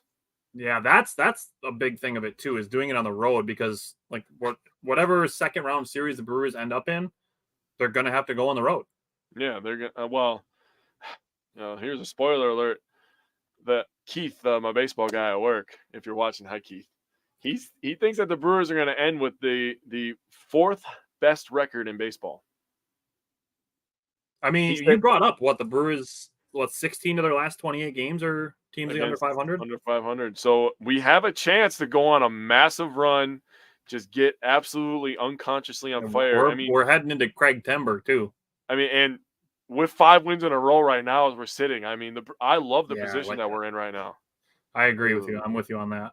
On to the football season. Isaac said update 7-3 on the football season. Isaac, you need to follow his name on Twitter is like the Football Guru Film Room or whatever. But dude, he did a Jordan Love breakdown the other day. Chef's kiss. Dan Orlovsky did a really good one on Jordan Love. Yes, he did. As well. Oh, dude. And then, not to get too much Packers, but a bunch of people were talking about Jordan Love after that preseason game, man. Mm-hmm. Everybody's getting on the hype train. Dude, we're getting to it. Like next Friday, we have our next Packers show. So that we'll be rock and roll. Actually, next week Friday, we start with our Packers preseason recap. Yeah. Every Friday for the rest of the year. That'll be my last Wisco Fanatic show as a 30-year-old. Ha! You old fuck. It's gotta happen, right? All right. Let's get to last night's game. The Brewers' 69th win of the season. Nice. So Wade Miley was a little bit better in this one, in my opinion. 5 innings, 5 hits, 1 walk, 300 runs, 4 Ks. I mean, that is what you expect from a Wade Miley. Very solid. 4 or 5 starter, you can deal with that, especially the Yep. way that the offense has been hitting lately. Wilson was also fantastic. Really nice to see him get going again. I'm glad you brought that up. Hobie Milner, McGill again. McGill, now that I'm really thinking about it, he really could have been a power pitcher this week. He was pretty damn good. Definitely could have been an underrated performer also. Yeah, and he's a guy that has had a kind of a rocky season getting sent up and down from AAA to the majors, and he's given up some big innings, but he's also had some big-time innings as well, some big-time moments. So shout out to Trevor McGill here. For sure. RBIs, your guy, as you said, was an RBI machine this week, and Mark Canha was absolutely that. Tyrone Taylor is scorching the baseball, hitting like 500 this last week. Willie Adames, also, he's hitting like 400 this week, and this was with 2 outs, crushed a home run in the first inning, and me and Aiden are just getting home from football practice. I turned it on my phone real quick because I was like, I got to wait for the TV to load, so I'm going to watch it on my phone until I get it on the TV, and all of a sudden, I think it was like the second or third pitch, me and Aiden go, let's go, because you could tell right off the bat, the angle, like that thing was absolutely mashed. Love seeing Willie hit the baseball. Written right there. Knew it off the bat. Yeah, he did. You could tell right away. And my stepson doesn't sit and watch a lot of baseball because baseball's hard for a 10-year-old to sit through, right? Right. But he was like, oh my God, I just saw a home run. Like he was geeked off that the rest of the day. So my kids do the same thing. They get super hyped for home runs. Brian Anderson with two big RBIs that added insurance late in this game. We're going to go through that in the breakdown. And Bryce Trang with an RBI. That guy is just – he feels like a glue guy to me. I don't know why, but Bryce Trang feels like a glue guy. I'll say let's just say that Colton Wong had played the way that Bryce Trang is playing this year, we'd be super happy about it. Oh, 100%. And Bryce Trang is doing it as a rookie. Like, all things considered, like, Bryce Trang has really, truly been fantastic this season. Yeah, talking about a guy that literally put his head down and went to work. His send down and following call back up. Like I said, I just said it in the third game of the Rangers series. Since Bryce Trang was called back up, he's been very, very good. Yes. So one more stat before you get into the breakdown. After this game, the Brewers and runners in scoring position, the last 4, including the Ranger series and the first game against the Twins, they were 17 of 39. That is a .436 batting average. Runners in scoring position. Yikes! Love it. If the Brewers can sustain the way that their offense has been, like over the last 5 days, but like over the last couple of weeks in general, yeah. I mean, the 4th best record in the NL doesn't sound not doable. It really doesn't. It sounds completely reasonable. And I'll say this: if this offense is hitting like this, I don't care where they're playing. With this pitching. And that's the thing is, like, people brought up, the Brewers can't hang with the Braves, the Dodgers. They didn't have their starters lined up the way they would have wanted to. Like, yes, Corbin Burns pitched the 3rd game of the Dodgers series, but he showed that it doesn't matter. Like, he pitched 7 innings of 1-run ball or 0. Actually, no, he didn't give up any runs. Yeah, we only run forward of the game came off Piamps. Yeah, we literally lost 1-0. Like, yeah. But, Julio Teheran, Adrian Hauser, and Colin Ray pitched against the Braves, and it's, we can't hang with the Braves. Like, if we're going into a playoff series, we're going to have Burns, Woodruff, Peralta lined up against them. And if you ask me, I'm taking that 3 over almost any 3 on any other roster. I mean, it's hard to say no to that right now with your WAR stat that you said earlier, right? It's hard to say no to that. Peralta and Burns both in the top half in WAR in the second half for pitchers. Yeah. Yep. All right, so top of the first, Wade Miley got a 1-2-3 inning with 2 strikeouts. Bottom of the first, Brewers off and running. William Contreras got a 1-0 walk. Willie Adames with a 2-strike, 2-out, 2-run home run. All the 2s. And it was also number 20. You mentioned it, and I said it. It's in my notes. He knew it off the bat. 103.5 miles an hour off the bat for Willie Adames. Mark Canha did draw a walk to follow that, but was stranded there. Top of the second, a single and a home run with 2 outs tied the game. Just the four-seam fastball for Wade Miley, too close to the middle. So it was in the middle third of the plate. Wade Miley is going to want that fastball either up or down. Mm-hmm. Just caught it in the middle, and I don't even remember who hit it. I think it might have been Vasquez. Hit a 2-run home run to tie the game at 2. Bottom of the second, Brewers in 1-2-3. Top of the third, the Twins went 1-2-3. Bottom of the third, Christian Yelich led off with a double. William Contreras drew a walk. Carlos Santana just missed hitting a 2-run double down the right field line, and then rounding into a double play on the next pitch was just that was a kick in the nuts to Carlos Santana by the baseball gods. That's the trend of this episode. To barely miss a double and then to ground into a double play. And then following that, just another kick in the nuts for the baseball gods. Willie Adames to smoke a liner at the third baseman, and he jumps and snags out of the air. Yeah. It is what it is. Top of the fourth. Basically same as the bottom of the third. A leadoff double, a walk, but a 1-out single gave a run to Minnesota, gave them a 3-2 lead. That was the final run they would score. Yep. Yeah, it was. One more scoring for Minnesota. Wade Miley got a looking strikeout and a ground out to end that inning. Bottom of the fourth, the Brewers went 1-2-3, so an opportunity to kind of snatch back some momentum, and the Brewers, they didn't really do it yet. Top of the fifth, a leadoff infield single, no damage, 1-2-3 following that. Bottom of the fifth, the Brewers went 1-2-3 again. Top of the sixth, Bryce Wilson comes in, and I'm glad you brought it up and gave him some flowers. Got a 1-2-3 top of the sixth, and then the bottom of the sixth, the Brewers just completely ripped this game out of the hands of the Twins. It's like two kids going tug of war back and forth, and one kid just goes, rips it away, and that's what the Brewers did with this game. Mm-hmm. So bottom of the sixth, William Contreras leads off with a single. Santana follows with a single. Mark Canha follows with a 1-out single. So right between the first and second baseman, by the way. So great placement by Mark Canha on that hit. Tied the game at 3. Santana got to third, and Canha got to second on the throw. Tyrone Taylor followed a bloop single to right field. This is baseball god justice right here for the Dodgers series, is these kind of hits falling in. And then Bryce Terang, with the Twins infield playing in, hits one off of Correa's glove. If he was 2 inches taller, that's an out. But baseball gods kept Correa short, and the ball gets into the outfield, turns into an RBI single. And then Tyrone Taylor running on the pitch gets a hit and run. He gets to third base on the next hit, made the game 5-3. Bryce Terang stole second, and then Brian Anderson, a much needed 2 RBI single that had to just feel so good for Brian Anderson to be able to get that 2 RBI single. Just up the middle ground ball with the infielders in, was able to just roll it right through.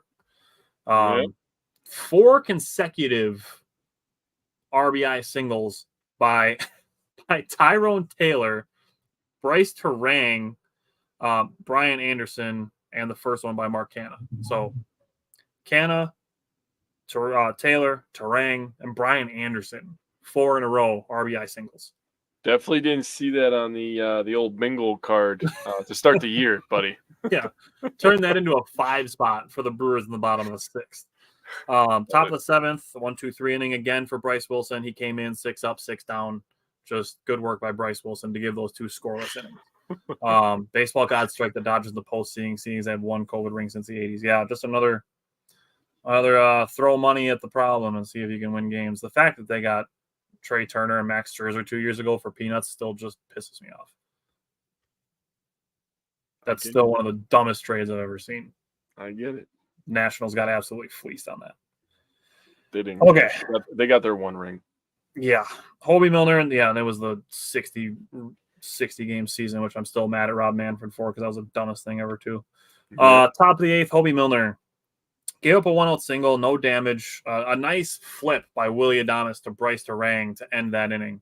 Willie Adames drifting towards the middle of the outfield, or the middle of the shortstop second base gap. And for him to be kind of falling down to flip the ball to Bryce Terang to catch it barehanded. Just that. We haven't talked about this, I don't think, like all season, but the double play combo of Willie Adames and Bryce Terang might actually be one of my favorite things about this Brewers season. that double play combo has been so good. It definitely was one of those things that we take for granted. I'll say that. I mean, like, okay, so think about it. Like, we've definitely defended Bryce Durang and Willie Adames' defense this season a whole bunch. We haven't talked about them together though, which is kind of weird that it hasn't really come up. But they've been fantastic together, and their chemistry, you can see it. Yeah, you can. They're both got a little swag on the defensive side, man. You can tell. They're both, oh man, they're both so good on defense. Yeah, for sure. So a very fun double play combo to watch. Yep. Bottom of the 8th, Joey Weimer had a 1-out walk. He was stranded. Top of the 9th, you mentioned Trevor McGill getting the 1-2-3 inning. What I want to throw out there about McGill's 1-2-3 9th, he had 6 pitches that were 100+ miles an hour. Bro, and he's tall as shit, so that's intimidating. He's 6'7". Yeah, he's tall as shit. So that son of a bitch is coming from way up here and 100. Like, good fucking luck.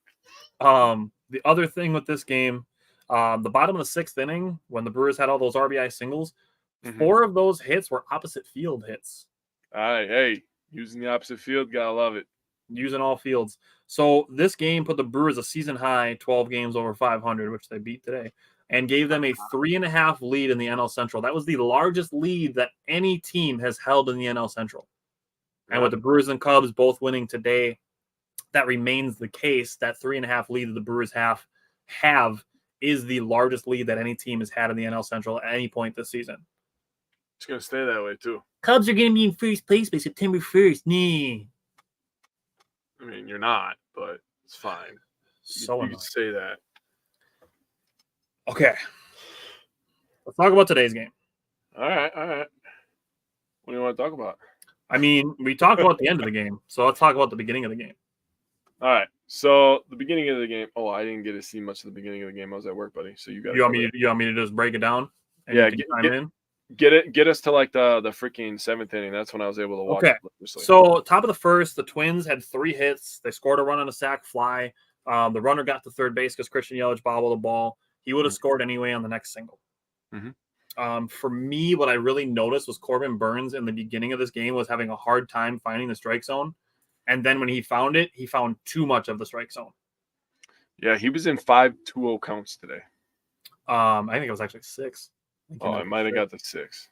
Bottom of the 1st, Christian Yelich led off with a single, stole second base. William Contreras drew a walk. Santana had a deep fly that allowed Christian Yelich to get to third. Mark Canha got hit by a pitch. And then Andre Monasterio with a bases loaded for Andre Monasterio with a single made the game 2-1 Brewers at that point. He was out at second, but the run scored before he was tagged out. Top of the 2nd, Burns much sharper, a 1-2-3 second inning. Bottom of the 2nd, Tyrone Taylor, another double. So I thought it was funny that the dude was chirping me about Tyrone Taylor, his last 4 hits being singles, and then he just rips like 6 extra base hits out of his next 7 hits. Just a shit ton of doubles and a triple. But Christian Yelich struck out with him on second base after a really bad strike 2 call. There were some really bad low and outside strikes called in today's game. Yeah, really bad ones. That's what they were talking about. And then Burns was kind of getting pinched a little bit there. And Burns wasn't getting the same calls that Maeda was getting. He got, to my knowledge, from what I was observing, it was Maeda got about 3 or 4 of those low outside strikes, and I only saw Burns get 1. We'll have to see the ump scorecard here. It's not going to be good. I think they have. Nor do I think it's going to be consistent. It's going to just be wavy lines. It's going to look like when you wear those beer goggles that they have you try on so you can simulate what it's like being drunk. That's what tomorrow's umpire scorecard is going to look like. Huh. I mean, I agree. Top of the 3rd, a 2-out single and a home run made the game 3-2 Twins. Bottom of the 3rd, William Contreras led off with a home run to tie the game at 3. Just a 36-degree launch angle, just a super high fly ball that the humidity kept in the air, which was a theme of today's game. Yes, it was. Santana followed that up with a walk. He took some really close pitches, so a really good at-bat by Carlos Santana, and then Willie Adames grounded into a double play to end the bottom of the 3rd. Top of the 4th, a leadoff double, 110 miles an hour off the bat, just off the tip of Christian Yelich's glove. For a dude to hit a ball 110 miles an hour and Christian Yelich to still get a glove on it, like that in itself is a little bit impressive. He didn't catch it, but I mean, just good hustle by Yelich to even get close to that ball. And that was Corbin Burns. Just again, his command's just not super sharp today. He left a cutter up, and the dude was just able to square it up. Yeah. And then a walk, and ball 4 came on the same location of the really bad strike 2 call that Christian Yelich had just a half inning before. That's where I got a little bit salty at the umpiring. No. Like, it's literally the same pitch, exact same location. And called ball 4 for the Twins. That was strike 2 on Christian Yelich. Corbin Burns did respond well, though. He got a double play and then a super high fly. Gets out. It's just a tough spot for Corbin Burns to be, to have 2 outs, to have a 1-2 count, and then a guy just to hit a moon shot that just sneaks over the outfield. Like, it literally hit the little like shelf that's over the fence in left field. Oh, so it made like that weird rattling sound. Yeah, it made that weird like metal clink sound. Like if Christian Yelich was 6 inches taller, he probably catches it and robs it. Oh my God, it was that close. Jesus. It was that close. Wow. Yeah, if Christian Yelich was 6'8", he's snagging that. We need Ellie De La Cruz out there in this left field. There's just Aaron Judge out there playing left field. But it turns into a 2-run home run with 2 outs. Burns follows with a strikeout to end the inning with the Brewers down 5-3. Mm-hmm. Bottom of the 4th, top of the 5th, bottom of the 5th. All 3 1-2-3s. We get to the top of the 6th inning. Another 2-out home run for the Twins makes the game 6-3. And then we get to the bottom of the 6th. Carlos Santana draws a leadoff walk. And then Willie Adames absolutely smoked a home run. Just absolutely smoked. 104 miles an hour off the bat. Got the Brewers back into the game 6-5. Top of 7th, Abner Uribe. This is you mentioned him getting a little bit of high leverage work. Being in a 1-run game at home, I think is still high leverage, even if you're down by a run. I agree. For him to come in, get a ground out and 2 strikeouts, and to hit 103 miles an hour, damn. New fastest pitch in Brewers history. New fastest pitch in Brewers history. The Brewers this season have 90 pitches of 100+ miles an hour, thanks to Abner Uribe and Trevor McGill. And then you have guys like freaking Freddie who can just pump it up to 98 whenever he wants to. Yeah, and so can Woodruff. Woodruff can throw 97, 98 too. Yeah, that's crazy, dude. Yeah. So Abner Uribe, great 7th inning. And then Tyrone Taylor, bottom of the 7th, just another extra base hit for Tyrone Taylor. Just, no big deal. Hit 409 feet. Willie Adames smoked his home run. Tyrone Taylor's was 106 miles an hour off the bat. Yeah, I think Taylor's looked better. Oh, man. Those were both beautiful home runs. Just both absolutely just smacked. Yeah, I agree. That made the game 6-6. William Contreras drew a walk. Santana had a single. And then Willie Adames. Same thing as Christian Yelich. This pitch was probably 3 or 4 inches low and 2 or 3 inches outside, and it gets called a strike. Like, what an absolute fucking joke of a strike call that was. Yeah, and he was letting the umpire a little bit. Yeah. Struck out on the next pitch. We get to the top of the 8th. Yoel Payams comes in, gives up a 2-out double, gets a strikeout to end the 8th. No runs there. Bottom of the 8th, Bryce Durang gets a 2-out infield single. He was stranded. A little bit of foreshadowing, maybe some deja vu there. Top of the 9th, Devin Williams comes in. That is still the correct thing to do, to put Devin Williams into the top of the 9th. That is the correct thing to do in a tie game. You put your closer in. I don't care if you're playing for the 10th inning, because you are not playing for a hypothetical 10th inning. You're playing to win in 9, not playing for a hypothetical, not guaranteed to happen 10th inning.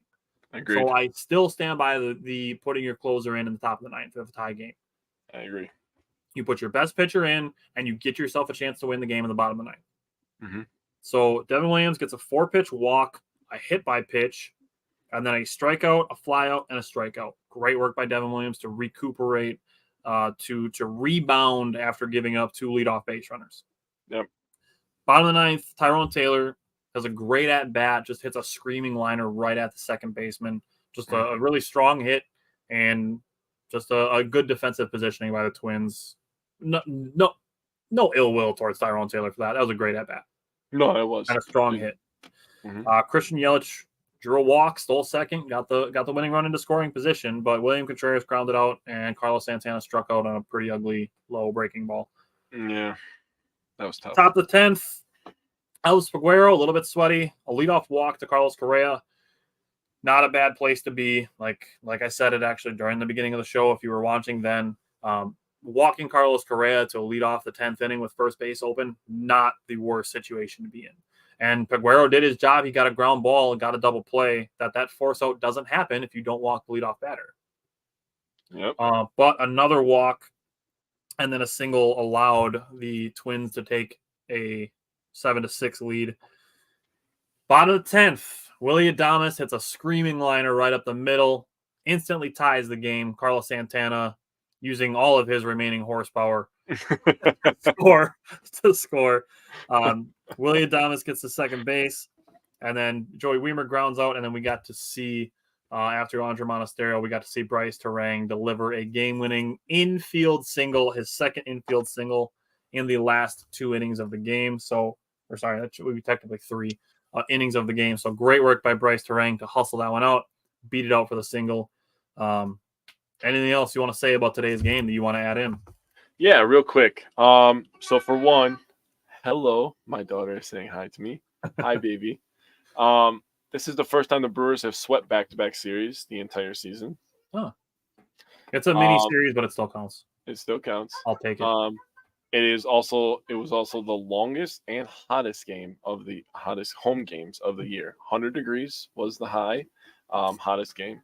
Third highest temperature at starting first pitch. That's the word. Third highest temperature at first pitch in Brewers history, and they included the Braves. That's pretty crazy, actually. That is insane. And the longest game of the year for 3 hours and 30 minutes. So it was a good. It was a classic baseball game, if you will, because the game's going a little bit faster now this season. But still a great baseball game. Yeah, dude, this was so exciting. 3 home runs on each side, crazy outs, infield singles where teams were taking the lead late in the game, big time pitches. I mean, this was just a tremendous baseball game. Walk-off drama. We have said this a few times, not always. We've said this a few times. The Brewers, if nothing else, they do not play boring games. Touché. The Brewers keep you glued to the goddamn TV. Okay, it was the point where it was like the Twins took a 6-3 lead off that another 2-out home run, and I'm like, oh man, I hope that's not going to be the one that breaks the streak. And when Willy Adames hits a 2-run home run in the bottom of the next inning, and it's like, all right, we're right back in it. Like, let's get this W. That's the power of Willy, and that's why he was my power pair. Literally the power. He literally is a guy that could. One inning, one swing of the bat, he gets you right back into a baseball game. So, I love it. I love everything about this team. Back-to-back days of home runs, actually, by Willy Adames. Yes. You have a cool stat if you want to share that about Willy. But I said it earlier in the year. This team has heart. This team has guts. So they're going to leave everything they have and put it all on the field, and they're going to win a ton of games. My stat was Freddie Peralta. Oh, you had a Freddie stat. Okay, hold on. That was the WAR stat, was the Freddie Peralta stat. But you call Freddie Peralta Willie all the time, so that's maybe where your confusion comes in. No. Willy Adames, with his home run, has driven in runs in 5 straight games. Oh. 5 straight wins, by the way. And homered in 3 of the last 4 after belting a 2-run homer in the 6th to cut the Brewers' deficit 6-5 against the Twins. The one that I sent you. Now I know what you mean. Yes. That's your stat to give because he was your power pair guy. So I'm with it. I mean, Adam's always dropping bombs. Steven Watson's always dropping bombs. I mean, these guys are just coming from nowhere, just giving us and we always talk about it. We love when the Brewers win because we get all the juicy stats, dude. Absolutely. I wonder. So I'm curious now because the Brewers are on a 5-game winning streak. First of all, I'm curious to see if that's their longest winning streak of the season because I'm fairly confident that it is. Mm-hmm. But the fact that Willy Adames has missed 3 weeks of time during this season and still has 52 RBI is a little nuts, especially for his batting average to be as low as it is. I agree with that. Well, you bringing up the fact that he's driven in runs in all 5 games of the 5-game winning streak, I'm curious to see what the Brewers' record is in games that Willy Adames drives in runs. It's got to be high. I'm willing to bet it's high. I'm going to write that down because I'm curious. You want to take a stab at it? The record when he drives in a run? Yep. God, I can throw out so many numbers right now. What am I going to do? I'm going to look like a throw fool. out the win percentage. Just like give me what you think of win percentage. Yeah, I'd bet it's somewhere near 60 to 63%. I was gonna say 70. I was gonna get bold. 70%. So I'm gonna put Jake's guessing 60 to 63. I'm gonna guess like 70. That would be nuts. I'll look through game logs, whatever I got to do to find the Brewers record in games that Willy Adames drives in runs. If it's 70, I hate you for putting that kind of anxiety on me. Because now his at-bats are going to be anxiety-filled. Hey, if that's the case, you'll just know that if we're in the 3rd inning and Willy Adames drives in the run, that the Brewers have a 7 out of 10 chance to win the game. So maybe that'll give you some comfort. For the people, baby. I like it. For the boys. All right. Speaking of for the boys, my record prediction this week is for the boys. It's for the boys. So the Brewers they're off tomorrow. Then they have 3 against Padres and 3 at the Cubs. You want me to go first for my record prediction this week? I already know what I'm going to say, so you say yours. I'm saying a 6-0 week. 6-0? Yeah. Dude, usually I'm the nuts one with it.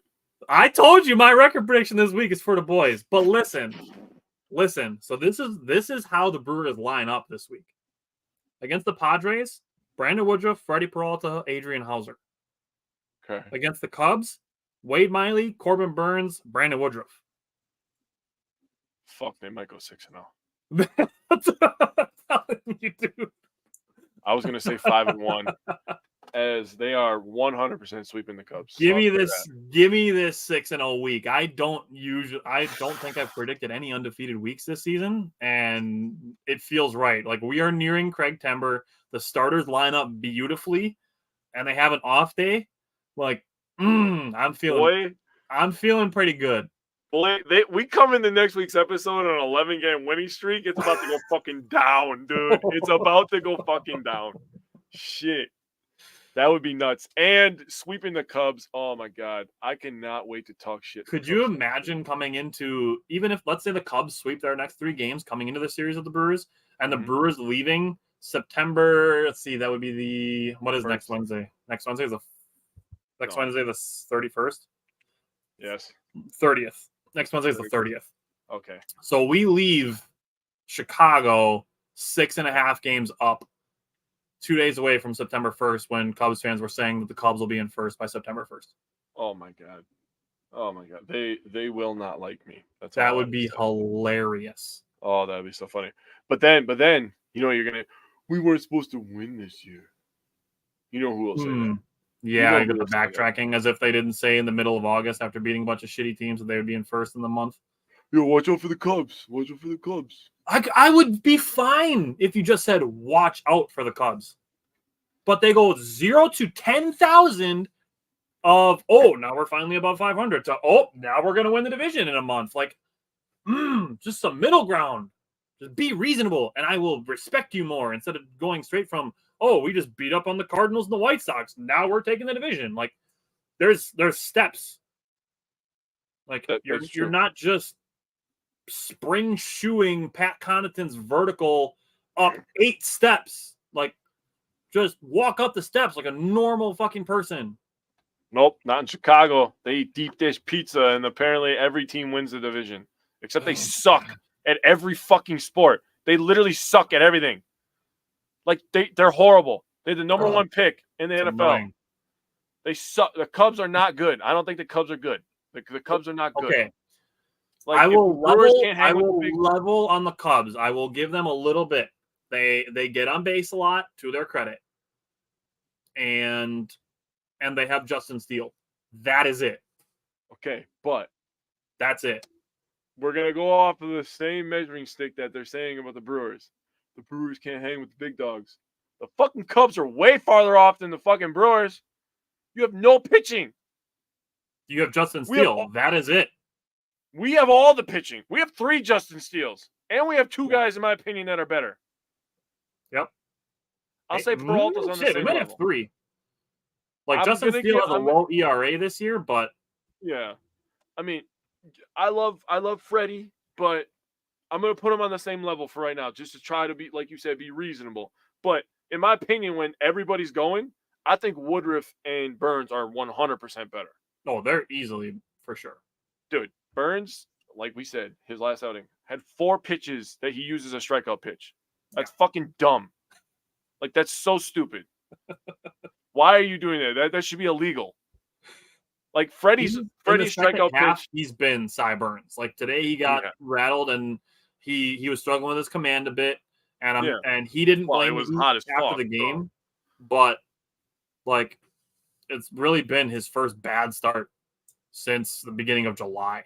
I agree. Like, he's been absolutely door slamming shut down for the last month and a half, almost 2 full months. Now we have a day off, like you said, and Woody gets to come in on a day off against a very underperforming Padres team. Yeah. Cannot wait. I'm super excited for the way that the Brewers pitching lines up over the next week. It's going to be something. I was going to say 5-1, by the way. Okay.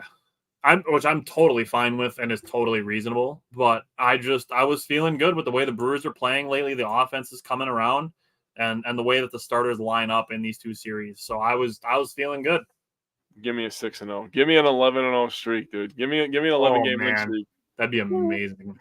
So the Brewers are now a season high 13 games over 500. Love to see it. Lucky number 13. That's where I'm at. All righty. If you want to see Jake and I in person, Friday night, we will be at Isaac Sports Bar with Mike, who does our Badgers shows with us. We are previewing our Badgers 2023 football season primer on Friday night at Isaac Sports Bar in New Holstein. Honestly, I'm actually really looking forward to going there before the show and eating because, like, the prices are good, but the food is actually really good. Yeah. And we're definitely going to have to buy Isaac a beer. It was his birthday yesterday, 2 days ago. It was either yesterday or the day before. I think it was yesterday. His birthday was, so we're gonna have to buy him a beer on Wisco Fanatics. Maybe give him 2 or 3 of them. See how he feels. Maybe we can get him the guest appearance on the show. Give his record prediction as well. That's just a thought off the top of the dome. We're excited for Friday night. It's going to be a lot of fun, dude. And hopefully you guys come out, enjoy it. They have a Friday fish fry. So if you guys like fish fries, come out and see it. Come listen to us talk about the upcoming Badger season, which starts in like a week and a half.